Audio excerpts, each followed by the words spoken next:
of the United States of America and to the republic for which it stands, one nation, under God, indivisible, with liberty and justice for all. Okay, moving on to the roll call. Mayor Steve King. Present. Councilman Richard Orban. Here. Rick Skordahl. Here. Tim Brown. Here.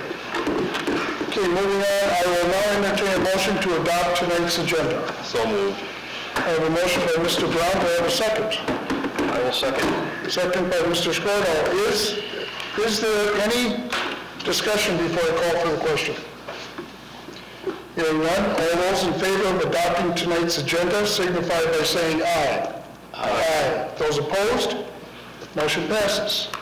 I'll now entertain a motion to adopt tonight's consent agenda.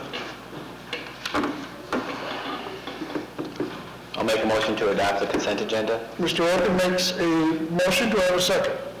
I will second. Second, Mr. Skordahl. Is there any discussion before I call for the question?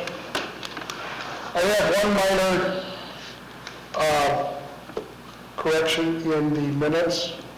We have here under my report, and have met with the governor face-to-face. We have requested a meeting and not been granted one so far. So just want to make that perfectly clear. Okay, is there any other further discussion? Hearing none, I'll call for the question. All those in favor of adopting tonight's consent agenda signify by saying aye. Aye. Those opposed? Motion passes. Moving down to the meeting open to the public. Barb, everybody signed up? No one signed up. No one signed up. Okay, now, petitions, requests, and applications. Kevin Bachman, 23611 Ambassador Boulevard Assessment.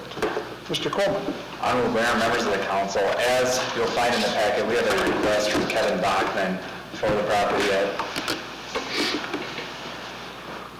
23611 Ambassador Boulevard. As you can see, there was a substantially large assessment placed on this property in the fall of 2015. There's an outline of the code issues that we had with this particular property. There's a summary of all the actions that were taken and some sample pictures to show the nature of the condition of the property. And so with that, Kevin Bachman has stepped forward as potentially the owner of the property, saying he did not receive notice of these various citations that are noted in the packet. So with that, he wanted the city council to reconsider the assessment that was placed on the property. Staff does acknowledge that he has made substantial improvements to the property since we're aware that he was notified. The front of the property seems to be all in order. There may be some potential issues in the back that we would have to inspect in the spring for grading, but there has been substantial improvements that we just were not seeing over a long period of time. And with that, I don't know if Mr. Bachman wants to speak to the council directly or not, but I think he should have the opportunity to provide you some insight. Okay, Mr. Bachman, please state your name and your address for the record. Step up to the podium here. Kevin Bachman, 20050 West Shortwood Drive, Milton, Minnesota, 5530. I have two handouts. One is the agenda request petition, which has a background in it, which he has summarized well. The procedure here, pass it around. Take one, please. The second one is a proposal for tonight. We'd like to discuss. Summary of it is, I am the property owner of the scope of the contract for deed, which is different than the Anoka County register than the normal one. So I was never notified that the property was having fines, and in this case it pointed out retroactively many fines repeatedly in different ones by the applicant.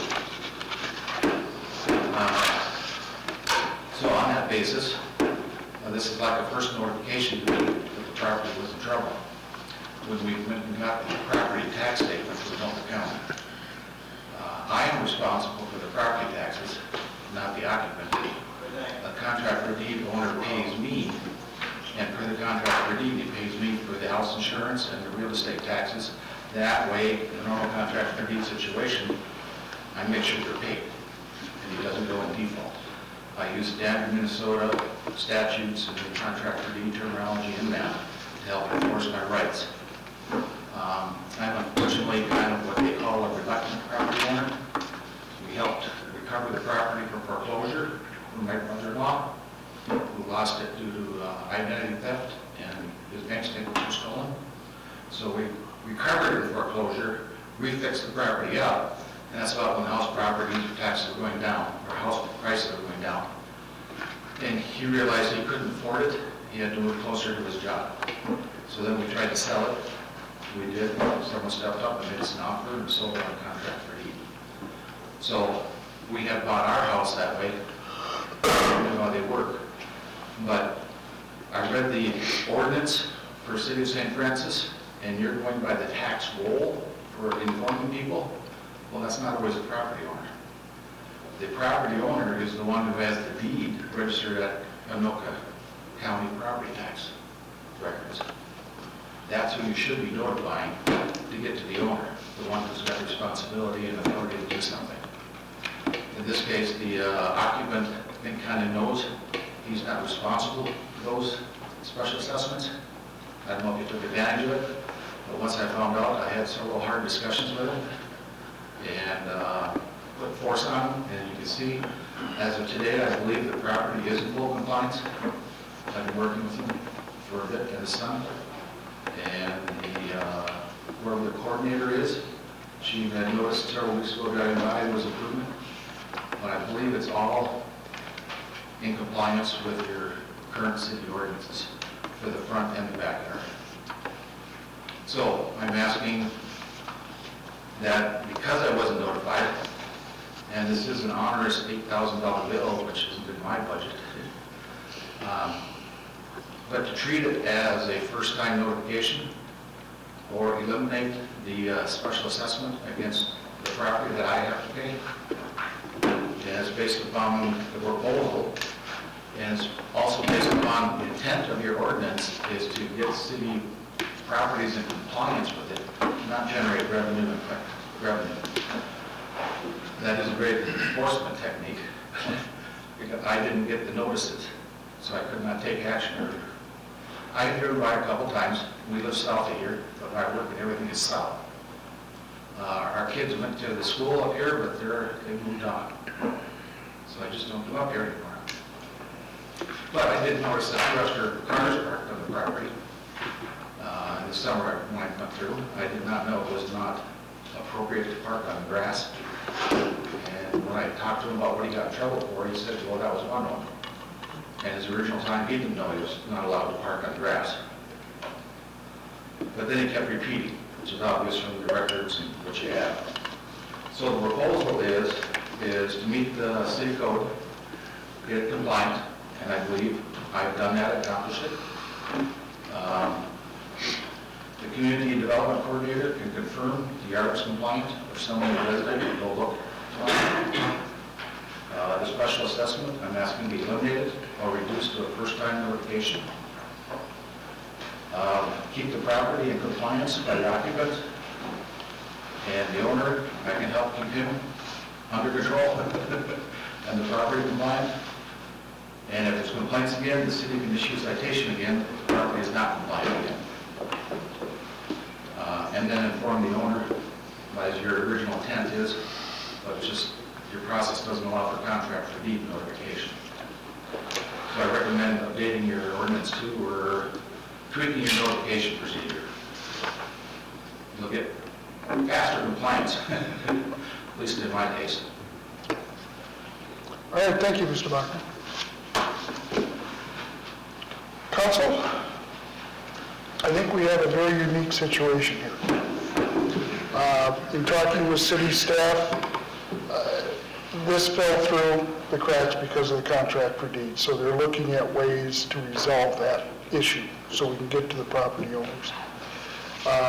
Mr. Coleman and I spoke about this situation, and he did say when Mr. Bachman found out about it, he took care of it immediately and put it into compliance. So with that, I'll open it up for questions or discussion. Mr. Mr. Brown? I would agree the ordinance is not written to generate revenue, and this was a unique case. So we do have to show some sort of leniency on this case in particular and tweak our way we notify owners from now on. Mr. Scordo? I agree with that. I just want to make sure, if we're acknowledging that something fell through the cracks, then by definition, there needs to be a corrective action. And it needs to be applied fairly. And so if we do acknowledge that this process doesn't catch the actual owner in a contract for deed situation, how many times is that, how should I say this? We got to make sure we treat everybody fairly. So is there a way to know who is the right owner? The next time we go do this, are we getting the right owner? And so I assume we can do some research to figure out how to make that happen. But I think I would agree, if we screwed this one up, this gentleman shouldn't have to pay $8,000. I kind of like the proposal of pay the fine for the initial notification. It seems like that will only be, I think, fair for other folks that maybe have a non-compliant property and are notified about it and then take action. I think that would seem fair across when you look at everybody as a whole. So I think that's kind of my vote, maybe the initial fee, the first notification, but I would like to know what the corrective action process is going to be. Because I don't want to, just because it's a high dollar amount doesn't mean we should be nice to this guy. If we goofed up, that's why we should be nice to this guy. But I also want to know that there is a tangible corrective action to go keep this from happening again, so we don't make it look like we're playing favorites. So that's my 2 cents. Okay. Do we know the city's costs invested into this case? Mr. Coleman? I'm sorry, could Do you? we know the city's costs that we've invested into this case? Because there's multiple repeat violations. There's the working without a permit, violating the stop order. Like, those are some pretty serious things that I don't think should just be swept under the rug. But I guess I'd like to see if we know what it would cost, and then if there's a way we can maybe just have the actual costs that the city incurred from this over a year-long process be the fine amount. We could go back, we kind of have a gauge as to how long some of these different tasks take, and I believe our consulting engineer worked on this particular matter as well. So there would be a way to quantify the amount of time or come close to the amount of time city staff did spend on this. But we would just have to go back and dig through the records, and we can bring something back regarding that dollar amount. I guess that's what I would have my direction be, but if the council approves otherwise, I guess I'll go along with what the council believes. We're looking for a motion of sorts tonight? I think tonight just gives staff direction on preparing a resolution that would come back to the next meeting if we were going to reduce or rescind the assessment, but if we're not going to do anything and we're going to leave it in place, then we would just take no action at that point. So just giving staff general direction would be. Yes, Mr. Scordo? I understand what Councilmember Orpin just said, but again, we're not through that whole long process and staff's burning up time. We're not getting a hold of the right person. We never did fix the original issue. So I don't know if, I would rather not, if the total bill comes out to, staff's time's not cheap, it might come out to $4,000. Okay, that's half, but it's still, it all starts with the very first, we didn't get to the right person. And the next time we didn't get to the right person, and the next time we didn't get to the right person. So I understand what he's saying, can you quantify the actual amount of time, but I don't know if that's the right answer in this case. That's my second 2 cents. Mr. Brown? I think we should just go with the first notification. Clearly, he had no fault in this. If anything, it fell through the cracks and was basically the city's fault. He did nothing wrong, so I would just go along with the first citation and learn a lesson. And I would concur. So, you have your direction? Thank you. All right. Moving on to ordinance 225. An ordinance authorizing the conveyance of city surplus property to the state of Minnesota. Property identification 32-34-24-22-0002. Gentlemen, do you have any questions or any discussion on this topic? All right. In hearing none, I will entertain a motion. I'll make the motion to authorize conveyance of city surplus property to the state of Minnesota. Okay, do I have a second? Second. We have a second by Mr. Orpin. Is there any discussion before I call for the question? This will be a roll call vote. Mr. Orpin? Aye. Mr. Skordal? Aye. Mr. Brown? Aye. And the mayor votes aye. Motion passes.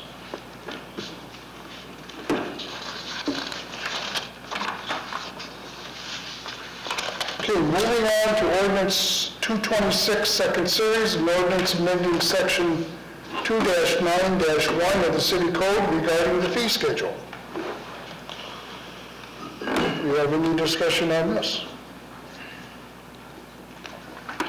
I just think it's about time. I had some friends who are building in the community, and they say they got bills from the city of a couple $1,000s at that above the escrow. So I was glad to see this on the agenda tonight, because it just came up recently that I was talking to some friends about that. So the numbers look obscene, but they're actually, like it says in the packet, reflecting the true costs that people are incurring. So there's no surprises. All right. Is there any further comment or discussion? Mr. Brown? I did have one question on home improvement permits. And recently, I just had a home improvement done, and there was a $25 permit fee. What am I getting for the $25, and why do I need it?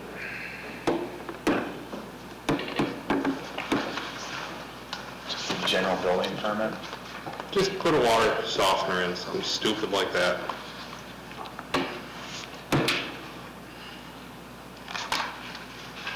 I'm not so sure off the top of my head, to be totally honest with you, but I could definitely get an answer for you. I mean, it just seems, someone's gonna come out and look and make sure the pipe does whatever pipes do and stuff like that. That's fine. But just, for a piece of paper saying I got a water softener, seems kinda silly. So, that was my 2 cents. Okay, any further comment? At this time, I'll entertain a motion for ordinance 226. Mr. Mayor, I Mr. make a motion Skordal. that we adopt ordinance 226. Mr. Skordal makes the motion to approve. Do I have a second? Second. Second by Mr. Brown. Is there any further discussion before I call for the question? Hearing none, again, a roll call vote. Mr. Brown? Aye. Mr. Skordal? Aye. Mr. Orpin? Aye. And the mayor votes aye. Motion passes. Okay, resolution 2016-60, a resolution declaring police recovered property surplus property and authorizing the disposal of said property. Is there any comments or discussion on this item? Hearing none, I'll entertain a motion. Mr. Skordal? I will make a motion we adopt resolution 2016-60. Okay, Mr. Skordal makes a motion to adopt. Do I have a second? Second. Second by Mr. Orpin. Is there any further discussion before I call for the question? Hearing none, all those in favor of resolution 2016-60 signify by saying aye. Aye. Opposed? Motion passes. Reports of consultants and staff members. Community Economic Development, Building and Administration Software.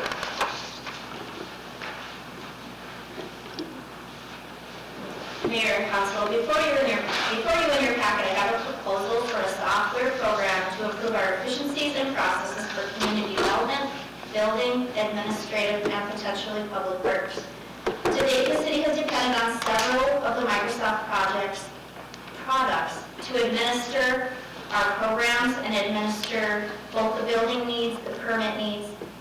We track in multiple Excel spreadsheets, many times with cut and paste, within multiple years, and manage inspections and reporting through several different formats. The PermitWorks software program would provide a single point of entry for all of our properties and all of our city departments. The program would begin by utilizing the county property data as its shell, and from there we would customize it with city-specific codes and languages. The modules can track and create permits, work within our calendars for scheduling, pre-format our letters, our business licenses, and quickly pull city-specific information to provide better customer service for our residents as a whole. The software modules that I'm requesting for the initial setup are permits and inspections, our code enforcement, the scheduler, business and rental licensing, and septic tracking. We'll also be able to work with our vacant program administration in these tools as well. The costs included is the one-time software license, and once this is paid, the city owns the program modules and can install it on as many stations with as many staff as needed. The annual support fee is an ongoing fee for the technical support and updates, but again, this supports as many users as the city chooses to utilize that program itself. Implementation and training fee is one that has been calculated as if the software company does all of the implementation. However, this fee will be reduced as we do intend to have staff complete some of those city-specific items. Metro INET, the city's IT provider, works with PermitWorks in several of our collaborative cities, and it also aligns with our document imaging needs. The software program is utilized by a high number of municipalities within Minnesota as it is specifically designed for cities. The program continues to evolve, where there's also a remote access trial where the staff and building staff could use it through a tablet and have real-time access to permits, to property history, to ownership, all of those key pieces. The software tool is a tool that will continue to grow where cities need it and can also continue to grow as St. Francis grows and the needs we have within. To launch a software program is also about timing, and implementation will require staff and the ability to get ahead of what it's intended for. So the reason I'm here before you today is because as we were about to enter our slow period for our building department, this will allow us to take the next couple months and begin entering that data and start that staff implementation. So after the first of the year, we can have the system in place prior to our spring launch of our building season. Tonight, I am here requesting that council consider approval of the attached proposal to implement the software modules. I'd be happy to answer any questions. Council? Mr. Brown? How much staff time is this going to save us? Is it going to pay for itself? Mayor and council, I think over time it will. Right now, we spend a lot of time within multiple programs, and it will not only eliminate some of excess staff time, but will also catch, to make sure it has a great reporting process so we can catch code compliance that may be missing in a gap or permits that may be expiring. So it will reduce the staff time needed for these tools, but it's also going to help us create reports to keep us on track for these tools so things aren't brought up 6 months, 9 months later.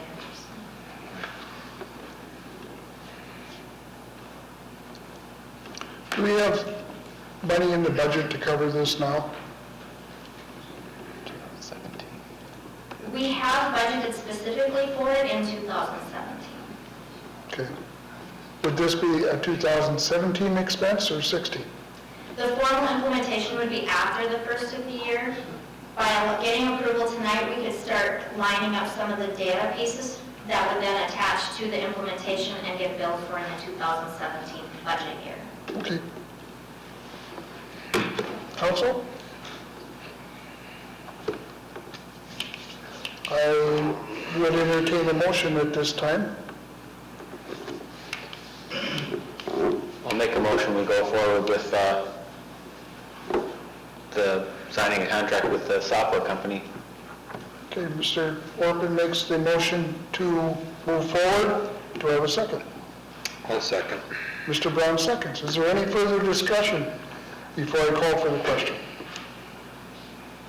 Hearing Mr. I have one question.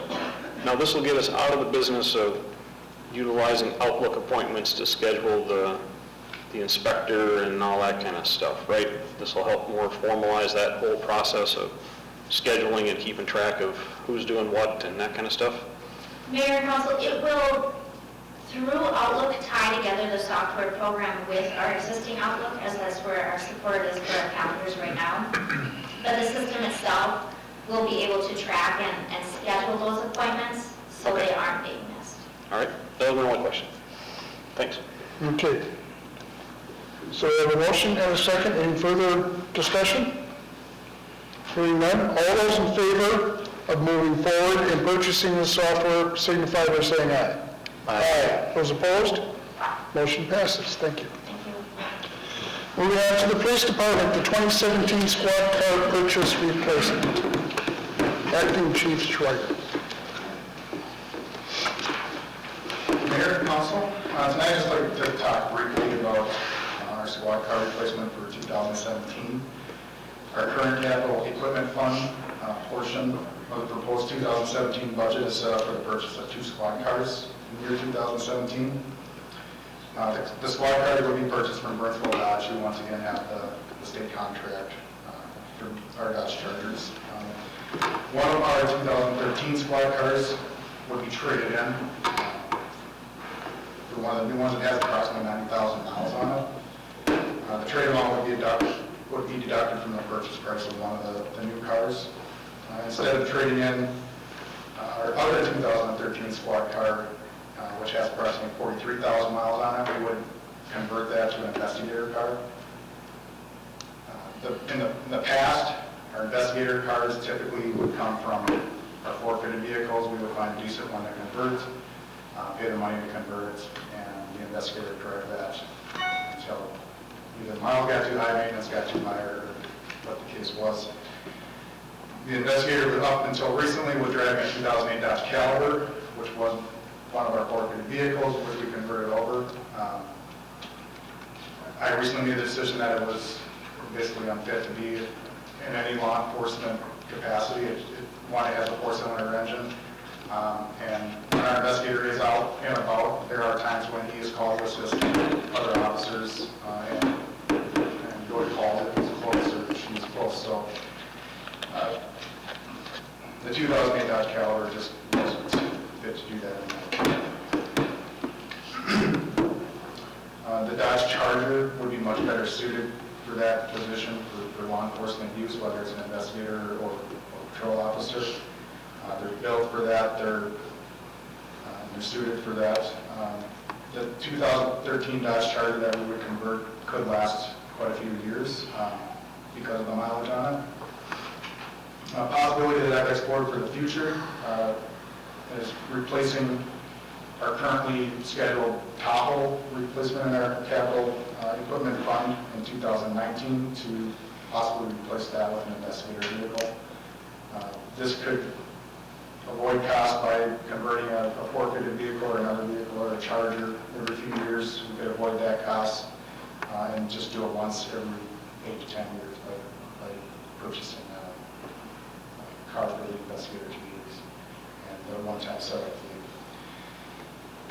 And replacing a car for investigator use versus replacing a Tahoe every 8 to 10 years, there's going to be substantial cost savings there as well. And the Tahoe, the reason I'm saying replacing the Tahoe, it's just not practical for us. I don't feel any longer our squad cars are all-wheel drives. The purpose behind the Tahoe initially was to have a four-wheel drive available to the officers if they needed to use it during shift or a snowstorm or whatever. With our squad cars being all-wheel drive now, they work quite well in inclement weather conditions, so they're suited just fine. Also, by ordering 2 squad cars every other year, it helps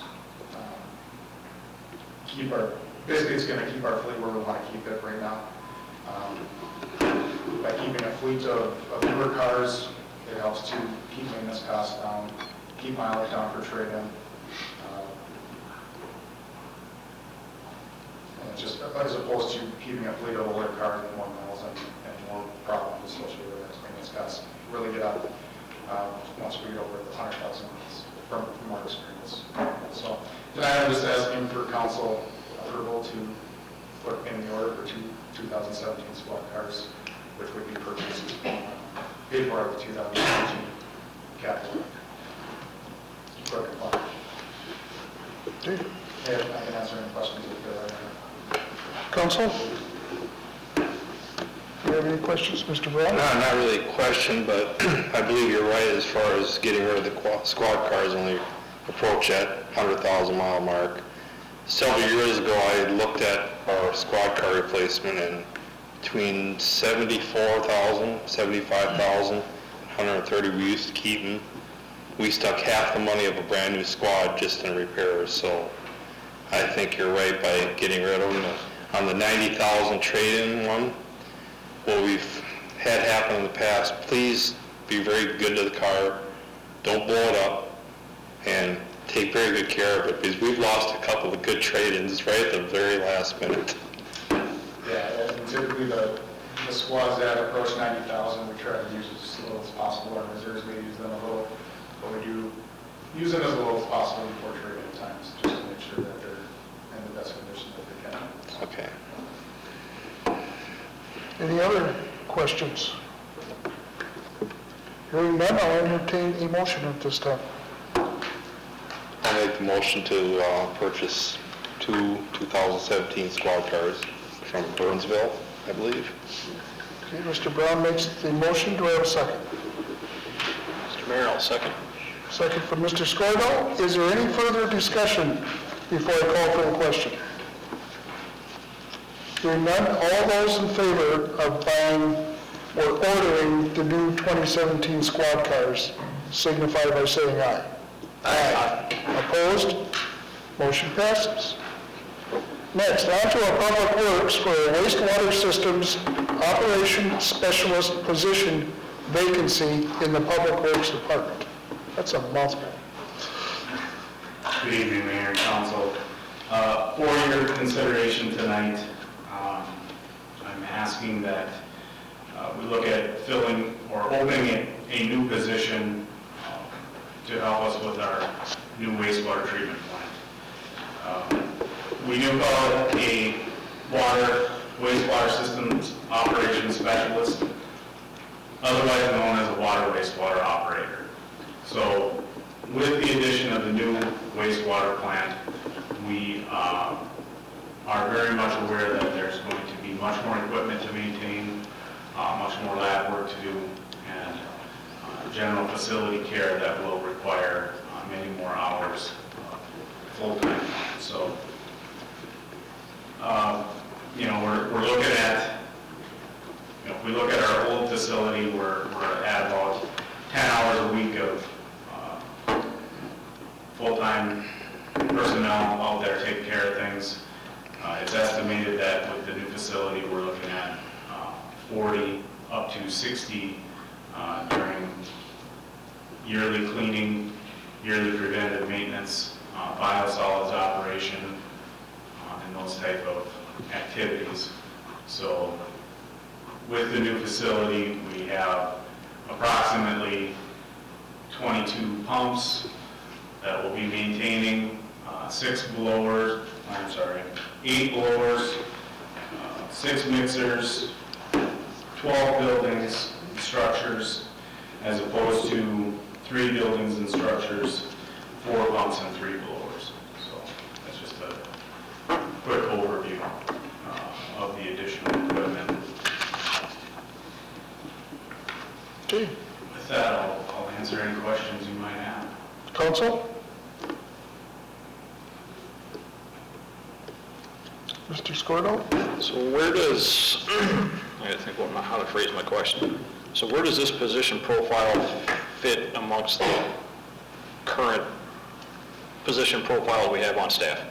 I'll say, is it It's the same. it's the same? Yep, it's the same position that, in our Public Works Department, we have essentially 2 classifications of positions. We have a streets and parks worker, and we have a water wastewater operator. So this is right along with our additional water wastewater operators that we have already. So Okay, thanks. Yes, Mr. Orford? In from the 60 up to 60 hours, is that in the short term plan to be covered by overtime by the employee we hire, or will it be incurred by other staff members? We're hoping it's not overtime. You know, we've had a couple different reports where they say even up to 80 hours that it will take to operate this facility. Right now, we just don't know. I chose the lower number. I chose 40. We want to try and operate this as efficiently as we can with minimal staff. You know, if in the future we feel that we're not making it or overtime does start coming up, we'll definitely try and get that into the budget and revisit it at that point and possibly ask for that additional help. But right now, we're hoping that we can cover it with existing staff and this additional operator. Thank you. Any further questions? Mr. Brown? I understand from what I've been told, the plant's not going online until fall 2017, right? Currently, we're looking at closer to March, April. Okay. Things are going really, really well out there. We're hoping to have water flowing through it and be fully operational by the end of April. So I've continued to say fall of 17, just in hopes that nothing goes wrong. But we are looking at probably operating that facility, water going through it, April of 17. We do want to make sure that we have warmer weather to properly seed the facility, make sure that we have a warmer temperature for our bugs to grow and exist and for them to start working in. Once we can do that, the facility can operate. Yep. I think the reason I'm asking that is historically, every time there's a council switchover, it seems like in November or December, it becomes an emergency to hire additional staff. And I really don't feel comfortable about hiring someone with a virtually new council, except for one, coming in here, and I don't really want to start spending their budget, what they have to deal with. So I would just like to wait a little bit, and we have other options we can explore to even run the plant. We've got a bit Viola water, which I've been doing a lot of research into, and from what I've been talking, they can save us a lot of money. We might not even have to have our own staff do it. So I think hiring someone right now is kind of, as Ray Jones used to say, put the cart before the horse. You know. So I would like to wait till after the first of the year. Council? Is there a motion? Well, have we looked at outsourcing running it, like Councilmember Brown suggested? Have we looked into that at all?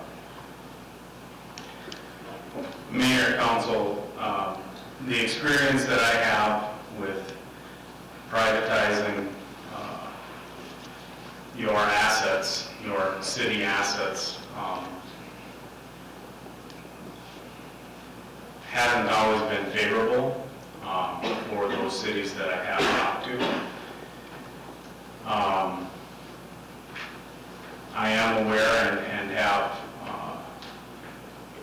talked with several operators that have worked for these other companies. Now these operators come in and they do the best that they can with the resources that they have. But from what I understand and what I've been told, their schedules are very, very limited, and maintenance falls to the wayside. Your assets degrade as you use these private companies to take care of your facilities. The reason we're coming now, originally I had intended on having this position for 2016 so that the new operator could have the ability to see the facility being built, see the facility grow, understand where all the pipes were, how everything was built, bring them in at ground zero so they understand that facility. A lot of, when operators have the opportunity to grow with that facility and be built with that facility, they're much more in tune with how that facility operates and runs. We waited on the 2016 trying to save some budget, save some money. We did have originally that in the 16 budget, we cut it out. We made sure that it was in the 17 budget. We do have those operators, or that additional operator position budgeted for in the 17 budget. I'm here before you to start that process of hiring that individual, knowing that we likely won't have that individual on staff until after the first of the year, sometime due to interviewing and scheduling, and the whole hiring process takes some time. So that's why I'm here at this time of the year. I'm trying to anticipate my 2017 budget. Again, experience with privatization, I haven't checked into it formally, no. I find that having a full-time operator on staff allows you flexibility within your departments as well. Now, not only do our operators carry the license to maintain this, but our operators are also our snowplow drivers, our backup for our streets and parks. We take care of the water plant, the distribution system, the collection system. So they're not just plant operators. These operators do a lot of other things within the city. So.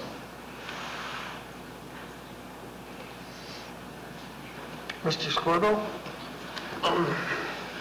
This is a tough one for me, because I know what the landscape may look like after the first of the year, as Councilmember Brown has discussed. I guess my approach to things, where we want to look at the way we do business, are there cheaper ways that we can do things? I don't think those kinds of decisions can be made by just, and I'm not going to throw you on the bus, you just happen to be one standing at the microphone. You get to be the lucky one that's probably going to go through this process for the first time, as department heads are all asked, where can we find some money come January 1st. But if we're going to go off and go through, do things differently than we do today, it can't be a decision just made on somebody's making a statement saying, well, I talked to somebody about this, or I talked to somebody about that. In my mind, we have to have some artifacts in front of us, some research, whether it's staff discussions with other cities who've done these types of things. Those are the kinds of things that I would need to go make an intelligent decision about. Are we going to go do business in a different way?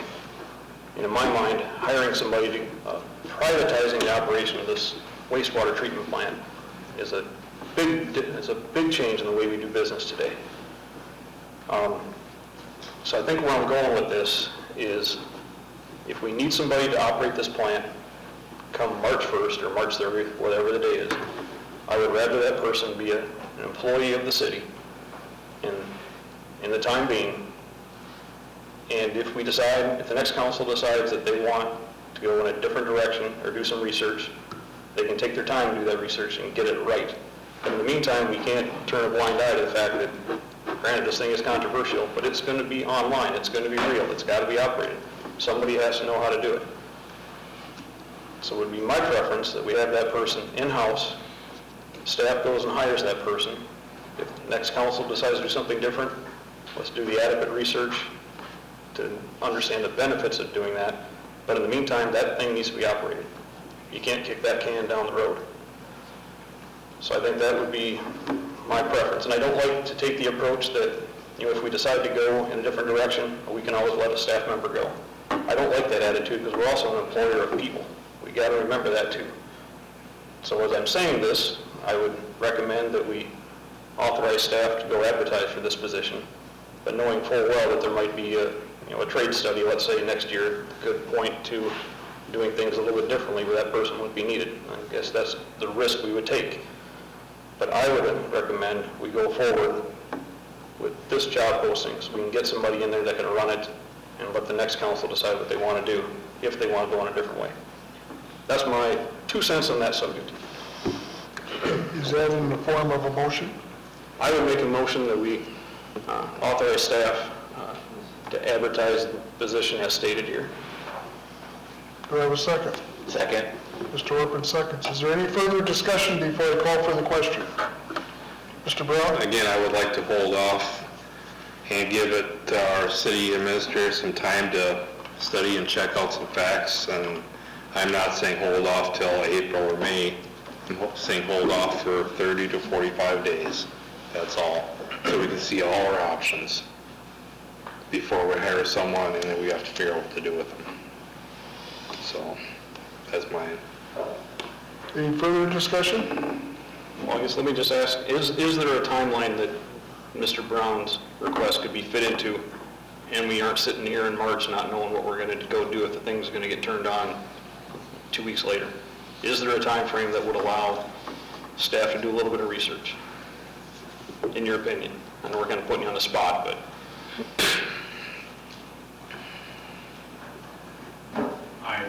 I really wouldn't know where to start,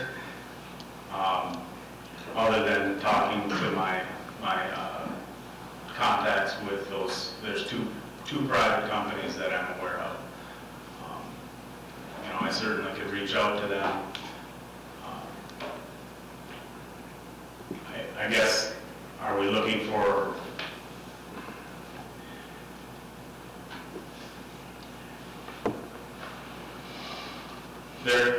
there's a large scope of work that we could potentially be looking at. Are we looking at operation of the wastewater plant alone? Are we looking at operation of the water plant as well? Typically, these private companies do not maintain your distribution systems or your lift stations, your collection systems, your hydrants, your water towers, your wells. They generally don't take care of those types of facilities. So I guess I don't know what the council would be interested in order to give them a specific scope so that they could put a price to it, if that makes sense. I think it would take some time, and again, I would need some direction as far as what exactly the city is interested in allowing somebody else to maintain their assets. So. Any further discussion? I guess I would prefer the city everything to be in-house. Like you said, you don't know the scope. We probably don't know the scope until we get that employee in and they can tell us what the scope, like what their actually day-to-day things are with this new facility, because it's brand new to everybody. And I just think we should get this employee on as soon as possible so they can get up and running and be day one when that facility goes online, they're ready to go. And I know private companies' interests are going to be a lot different than somebody who actually has a stake in the city that they're working in. And I'd like that person to be on board with the city and moving forward with the city and not just some other company who happens to do work for a city. So I would just like to, like I already seconded the motion, just move forward with that and let's get this person. I don't want somebody to be hired. We're not going to get the best candidates if there's a rumor that they might not have a job in a year. And I just want to get the best candidate in here, and this is like this is a long-term job that somebody's going to be applying for. I don't want them to think it's a 1 year, 6 month thing, and the next council will just we're gonna give it to the low bid and move on. When the low bid is often low quality. It's one in my personal experience. So I think the council should move forward with the motion on the table starting today. Any further discussion? Hearing none, I'll call for the question. All those in favor of hiring a wastewater systems operations specialist signify by saying aye. Aye. Opposed? Aye. Motion passes. Thank you, Mayor and Council. Okay, moving on to the monthly report. Also in your packet is our monthly report. A few interesting things to note. I guess the nerd in me will come out a little bit here, but when we look at our water treatment report and our sewer report, we look at our total influent, and you can see that those numbers are very close. We're looking at just about 12 million gallons for the raw water in the water side of things, and 11.685, and then in the wastewater side is 12.156. When we see those numbers come together, we know that we're typically entering into our winter time of year. That water that is being pumped from our wells is being captured in our collection system and going to our treatment facility and passing through our treatment facility. It's not being put on gardens, it's not being washed for washing cars, it's not being used for irrigating your lawns. So it's kind of an interesting fact for me. I get a kick out of seeing those numbers come together and knowing that everything that we pump, we're capturing and collecting and taking back to our facility. If you look at our hours spent at our water treatment plant, we had 44 for the month, and then at our wastewater plant, we had 44 as well. We've been giving tours to students, fourth grade students, at our water treatment plant. We really have a lot of fun when these kids come through. Right now, they are building mock filters in their classrooms out of pop bottles, and they use cotton balls or coffee filters or gravel to filter out what they mix into the water, whether it's coffee or tea or food coloring or whatever. So they're trying to filter things out in the classroom, and then they come to our water treatment plant and we show them a real life filter and what we're actually filtering out of the water so that they can drink it. Really a lot of fun, and it's interesting and really amazing when you see the kids see what you're taking out of the water. They really appreciate seeing it in real life. So a lot of fun. Also in the streets and parks, you can see that we're busy right up until Friday in our parks, and taking care of things, mowing lawns, picking up leaves, and putting down new gravel. So Friday was a big change for us. Welcome to winter. We did put down nearly 1,800 tons of gravel on our 241st, so that's keeping those gravels built up and with a good quality of gravel on it is important. Maintains that road and keeps them nice and solid through the winter. Next report, you'll see hopefully ice making and maintenance of ice at our skating rinks. So with that, I'll answer any questions you might have. Council, any questions? Thank you, Mr. Teicher. Thank you. Let's move on to our city administrator. Honorable Mayor and members of the council, this original staff report was going to be to open up a sergeant position and take internal candidates. It has since evolved a little bit with the recent news of Chief Railing. But we would still like to move forward and open up a sergeant position, potentially 2 positions, and take letters of interest from within the police department for for a potential sergeant position or two, but also consider hiring an additional officer. The original plan was that we were going to be fully staffed and, back to normal come December. Obviously, things have changed a little bit. So what we have in front of you is a consideration to start taking letters of interest from officers for the sergeant position, and also hire an additional patrol officer to get us back up to the normal staffing levels that we have had in the past. Council, any questions? What are you looking for tonight from us? I guess we would just have a motion to accept letters of interest for the sergeant position to internal candidates, and then post for an additional officer, patrol officer. At this Two motions or one? It can be all one motion, I think. Or do you want to do two? Do two. One for sergeant interest. Depends on who you ask, but yeah. He carries more weight. Okay, at this time, I will entertain a motion to open up to receive letters of interest for a sergeant's position. I'll make that motion. Mr. Brown makes that motion. Do I have a second? Second. Second by Mr. Orpin. Is there any discussion before I call for the question? Hearing none, all those in favor of opening up the sergeant position, signify by saying aye. Aye. Opposed? Motion passes. Now entertain a motion to open up the proceedings for a patrol officer. I'll make a motion to post to hire another patrol officer. Okay, Mr.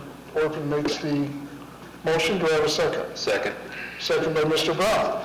Is there any discussion before I call for the question? Mr. Orpin? Do we have a current list of qualified applicants to hire from already, ready to go, or to shoot, or do we have to start from square one? I'd like to go through their list. I will finally sit down with the last interview panel, discuss the next appointments on the list. Okay. If that's relevant. Okay, any further discussion? Hearing none, all those in favor signify by saying aye. Aye. Opposed? Motion passes. City Council vacancy. Honorable Mayor, members of the council, with Councilmember McClish's resignation, staff did publish the notice of the vacancy in the paper. So we began accepting applications on November 7th, and we're having an application deadline till December 7th. After that, the city council would typically interview applicants, and I have kind of an error here. I say that we could make an appointment at the December 19th meeting. Really, it should be, if we can get all applicants in one meeting with the city council, the appointment probably should happen that night after everyone is interviewed. So I guess what we would need to do is set a date for a special meeting to interview all interested applicants in the vacant city council seat.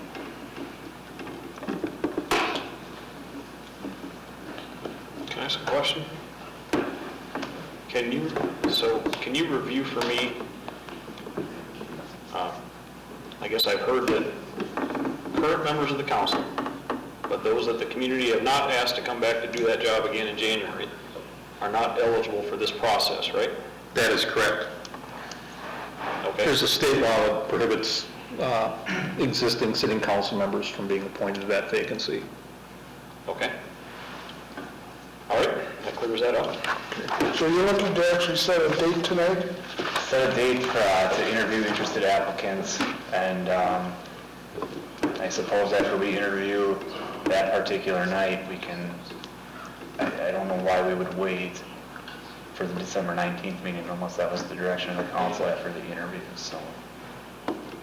Okay. After the council meeting the week of December 5th, I'm not available. How about the week of the 12th? Let's make it off Monday night for the 12th. Mr. Skordahl, Mr. Orpin? I should be able to make that work. Just have to give me time. I believe I will be in town, so I think I can make that work. Should we go 4 o'clock? Does that work for everybody, or 4:30?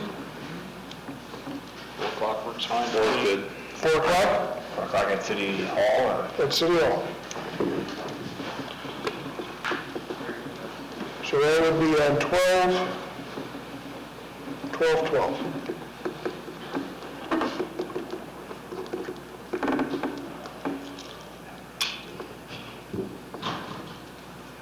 All right. Anything else, Mr. Coleman? No, Your Honor. All right, moving on to reports from council members. Mr. Brown. Okay, just backing up to my research project on Viola Water Treatment Company. I do have some information for Joe to look over.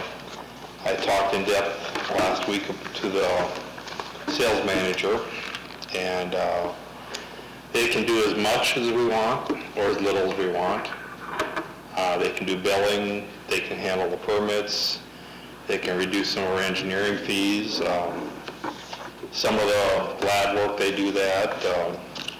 Other cities, St. Michael's been using them since '96 on different capacities. I'm not sure if they're St. Michael's doing the waste or just their water. Monticello's been using them since '86, Delano '92, Albertville, Greenfield, Hanover's been using them since '96. I've got all the contact information I can pass on to Joe, so he can do some research. So, from what I've told, I'm by no means an expert on water or wastewater. I know toilets flush, and I know not to drink out of the toilet, but that's about as far as I know. So we'll let the experts hash it out and figure out what's needed and what's not needed. So, that's it. Okay. Mr. Skirdo? I assume you're going to point out what's coming up this Saturday with respect to our former chief. Otherwise, no, I don't have anything. Okay. Mr. Orpin? Nothing to report. Okay, moving on to report from mayor. I've got a couple items tonight. The first item is a non-union wage discussion. I met with the union on the 14th, or the non-union people on the 14th. And what they're asking for, what we've given them as far as a COLA increase has always coincided with the union. So this year, or starting from January 1st of 2017 on 2017 budget, is a 2.5% increase in their COLA. What they've asked for is the union also gets an extra 2.5% for their health savings account. What they've asked for is a 0.5%. So, in other words, of a 2.5%, they're asking for a 3% COLA increase.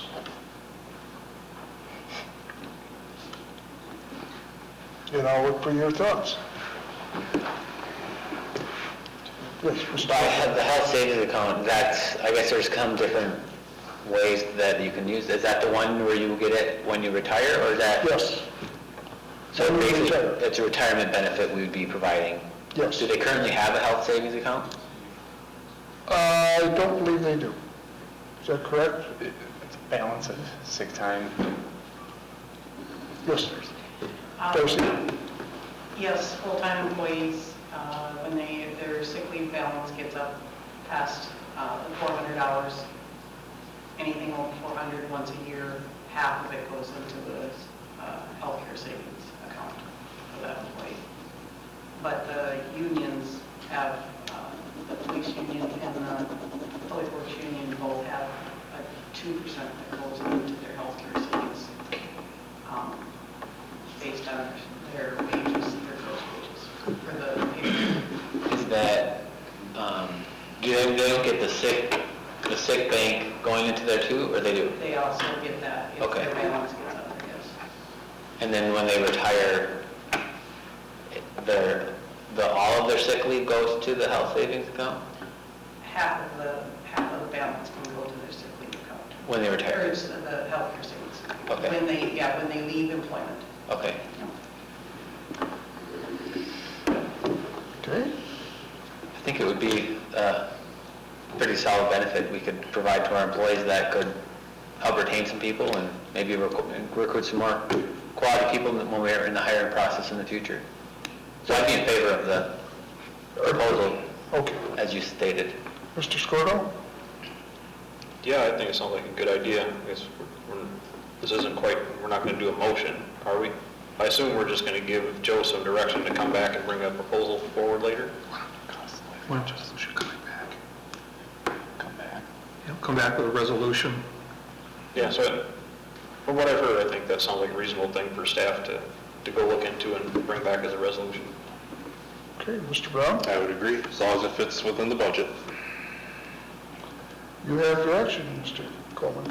Come back on the resolution, thank you. The second thing is, we have a proclamation tonight, which is going to be a very difficult thing for me. Whereas Police Chief Jake Rayleigh was appointed police chief for the city of St. Francis, Minnesota at the May 2nd, 2016 City Council meeting. And whereas Chief Rayling's dedication, hard work, support, and commitment made him a leader and a valuable member to our St. Francis team. And whereas Chief Rayling was a dedicated and respected member of the police department for over 15 years, and whereas Chief Rayling passed suddenly on November 16, 2016, and whereas the city contacted the governor to seek permission to order public buildings within St. Francis lower the flags to half-staff, and whereas the governor's office delegated authority to the mayor to declare flags within St. Francis to be flown at half-staff. And now, therefore, I, Steve King, Mayor of the City of St. Francis, as a mark of respect for the memory of Chief Jake Rayleigh, I hereby order that the flag of the United States be flown at half-staff at the St. Francis Police Department and upon all city public buildings and possessions until sunset on the day of interment, November 26, 2016. Do I have a moment of silence for Jake?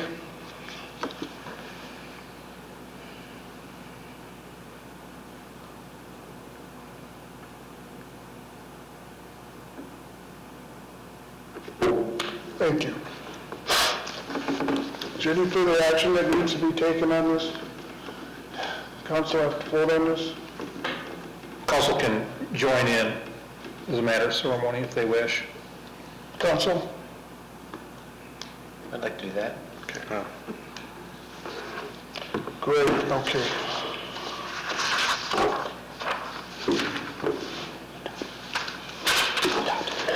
All right, moving on, is there any old business? Hearing no old business, is there any new business? Mr. Brown? And Matt, you want to talk about, should I? Do you want to or you want me to? It'd be good for you to do it. All right. On Saturday, in case you don't know, there's going to be a memorial for Jake. Beginning at... I can do it. Go ahead. I'm having a hard time. There'll be a memorial for Chief Jake Rayleigh. I'm not sure of the details. I've noticed at the high school. Maybe you could help me out, Barb, if you would. Todd can help too, but 12 p.m. is the visitation. 1 is the procession with emergency vehicles and squad cars. And then 2 would be the service in the high school auditorium. And I believe we're supposed to, they want to line up along Bridge Street there. Is a show of respect or? That was requested by high school, originally requested. Hopefully it's not too confusing. I think the meeting was on foot, on the sidewalks and things like that, not necessarily lining vehicles up on the street there because it's not what the intent was when the organizer put that message out. So, Okay. but the intent, yes, I mean, it's basically our main street. Okay. It would be a pretty big honor to have as many members of the public line the sidewalks and things like that. And I know a lot of people are going to be there, and I encourage a lot of people to be there. Jake did a lot for the city. He's a good personal friend of mine. And there's one other thing on those, some of these Facebook sites, and I may get fired for saying this, but oh well. There's a fund page for the family, and if you feel in your heart or you know somebody, they got a donation thing there, by all means do it. And if it's not proper to say that in a meeting, I guess it's too bad. Fire me. He was a very important person in this community. He loved the community. And I've always thought of him as basically a cop's cop. You know, what other cops would look up to see what they want to be like.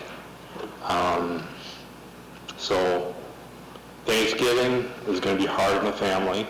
So maybe your own personal Thanksgiving dinners or wherever, how you want to celebrate, just take a moment and think of Jake. I'm sure he'll appreciate it, so. Is that good? Okay. Any other new business? Thank you, we stand adjourned.